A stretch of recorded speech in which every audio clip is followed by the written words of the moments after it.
शराबी अगर कोई अपराध करता है तो आईपीसी में उसकी क्या सजा है, क्रिमिनल लायबिलिटी उस पर क्या आएगी। शराबी ड्रंक पर्सन दो टाइप के हो सकते हैं।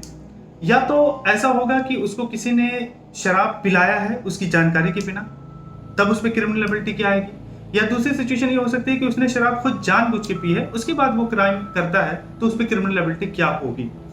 सो हेलो दोस्तों, वेलकम करता हूं मैं अपने यूट्यूब चैनल जुडिशियल अड्डा पे। मैं इरफान। अगर अब तक आपने अगर हमारे यूट्यूब चैनल को सब्सक्राइब नहीं किया है, प्लीज सब्सक्राइब करिए, लाइक करिए, शेयर करिए और कमेंट भी करिए। सब्सक्राइब करने के बाद बेल आइकन को प्रेस करना ना भूलें। आईपीसी में जो चैप्टर 4 है, जो जनरल एक्सेप्शन की बात करता है, उसके बारे में आज हम डिस्कस करेंगे। उसी में सेक्शन 85 है, 86 है, जो आपको इस क्वेश्चन को सॉल्व अगर करना है तो उसको पढ़ना पड़ेगा। अब 85 में क्या है? 85 में यह है कि अगर एक पर्सन है, उसको उसके नॉलेज के बिना, विदाउट हिज नॉलेज अगर शराब पिला दिया गया है, या उसके मर्जी के बिना, अगेंस्ट हिज विल उसको शराब पिला दिया गया है, तो कोई भी अगर वो क्राइम करेगा, ऑफेंस करेगा जो कि रॉन्ग है या कंट्री टू लॉ है, कानून के खिलाफ है, तो उस पर क्रिमिनल लायबिलिटी नहीं आएगी। उसको ऐसे ही ट्रीट करेगा लॉ जैसा कि वो अनसाउंड पर्सन है। अब जैसे कि 85 के पहले 84 आपने पढ़ा, उसमें अनसाउंड पर्सन की क्रिमिनल लायबिलिटी के बारे में बात की गई। तो जो अनसाउंड पर्सन की, जो एक पागल इंसेन आदमी की जो क्रिमिनल लायबिलिटी होती है, यानी कि एग्जम्पशन उसको मिल जाता है। इन द सेम वे अगर कोई शराबी शराब के नशे में वो काम करता है, ऑफेंस करता है, बशर्ते कि कुछ इंग्रेडिएंट्स है जो आपको ध्यान में रखना होगा। 85 के इंग्रेडिएंट्स के बारे में अगर हम बात करें तो आपको ध्यान रखना पड़ेगा कि जो इंसान वो काम कर रहा है वो ये नहीं जान रहा है कि इसका नेचर क्या है, इसका कॉन्सिक्वेंसेस क्या होगा, पहली कंडीशन। दूसरी कंडीशन ये होनी चाहिए कि जो वो कर रहा है वो क्राइम है, अगेंस्ट द लॉ है, कंट्री टू लॉ है, रॉन्ग है। तीसरी सिचुएशन ये होनी चाहिए कि उसकी मर्जी के बिना शराब पिलाई गई हो, उसकी मर्जी नहीं थी, या उसके नॉलेज के बिना उसको शराब पिलाई गई, उसको जानकारी नहीं थी कि इसमें शराब है, नशीला पदार्थ है, और वो खा लिया और नशे में इंटॉक्सिकेटेड हो गया, इस तरीके से उसने क्राइम कर दिया। तो ये तीनों सिनेरियो आपको चेक करना पड़ेगा। इससे संबंधित एक टॉपिक और है, एक आप कह लीजिए कि मैक्सिम है या एक टर्म है जो हमेशा यूज किया जाता है 85 के संदर्भ में, जो क्वेश्चन भी आते हैं आपके जुडिशरी में। उस टर्म का नाम है डिमेंशिया ऑफेंटेशिया। सो डिमेंशिया ऑफेंटेशिया का मतलब ये होता है कि एक मतलब टेम्पररी नेचर में आपका दिमाग काम करना बंद करे, यानी कि आप कह लीजिए कि temporary suspension of your mind. उस स्टेज को, उस स्टेट को, उस अवस्था को हम लोग कहते हैं डिमेंशिया ऑफेंटेशिया, जैसे कि आपको स्क्रीन पे दिख भी रहा होगा। तो इस मैक्सिम को भी आप ध्यान रखिएगा।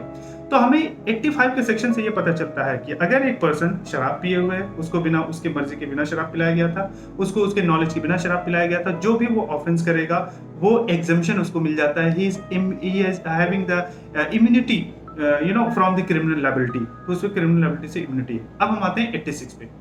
86 बात करता है दूसरे क्वेश्चन का, जो मैंने दूसरा क्वेश्चन किया था कि क्या वो जानबूझ के शराब पिया है, वॉलंटरली इंटॉक्सिकेटेड है, तो क्या वो तब भी वो एग्जम्पशन है उसको, तब भी वो क्रिमिनल लायबिलिटी से बच जाएगा।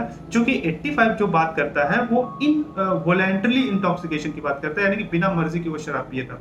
लेकिन 86 बात करता है, अब लेजिस्लेचर जानता था कि भाई लोग फायदा भी उठाएंगे इस सेक्शन का, लूप होल निकाल लेते हैं, लोग जानबूझ के शराब पी लेंगे, उसके बाद क्राइम कर देंगे, फिर कहेंगे, जो कोर्ट में खड़े होकर डिफेंस लेंगे, कहेंगे साहब हमें जनरल एक्सेप्शन के तहत हमारे, हम तो शराब पिए थे।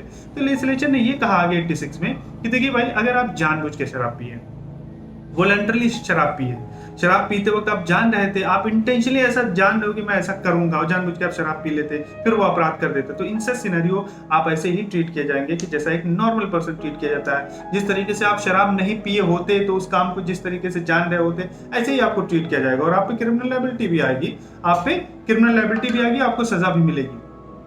तो ये बातें कही गई थी 86 में। सो आई होप आज ये वीडियो आपको समझ में आई होगी। 85 और 86 के बारे में हम लोगों ने डिस्कस कर लिया। सो वंस अगेन मैं आपसे रिक्वेस्ट करूंगा, अब तक आपने हमारे चैनल को सब्सक्राइब नहीं किया है तो जुडिशियल अड्डा के चैनल को सब्सक्राइब करिए, लाइक करिए, शेयर करिए और कमेंट भी करिए। और आप अगर एपीओ की तैयारी कर रहे हैं, पीसीजे की तैयारी कर रहे हैं, या सब्जेक्ट वाइज कोर्स हमसे सब्सक्राइब करना चाहते हैं जुडिशियल अड्डा के प्लेटफॉर्म पे, so please visit the link given in the description. आप हमारे वेबसाइट पे विजिट कर सकते हैं, वेबसाइट पे विजिट करिए, ऐप भी इंस्टॉल कर सकते हैं, ऐप को भी इंस्टॉल करिए। और अगर आप हमसे टेलीग्राम या इंस्टाग्राम पे जुड़ना चाहते हैं तो भी लिंक यहाँ पे डिस्क्रिप्शन में दे रखा है। आप हमसे टेलीग्राम पे जुड़ सकते हैं, वहाँ हम नोट्स आपको प्रोवाइड करते हैं, एमसीक्यूज प्रोवाइड करते हैं, केस लॉस प्रोवाइड करते हैं। इंस्टाग्राम पे भी हमसे आप जुड़ सकते हैं। आपने अपना कीमती वक्त दिया, थैंक यू सो मच।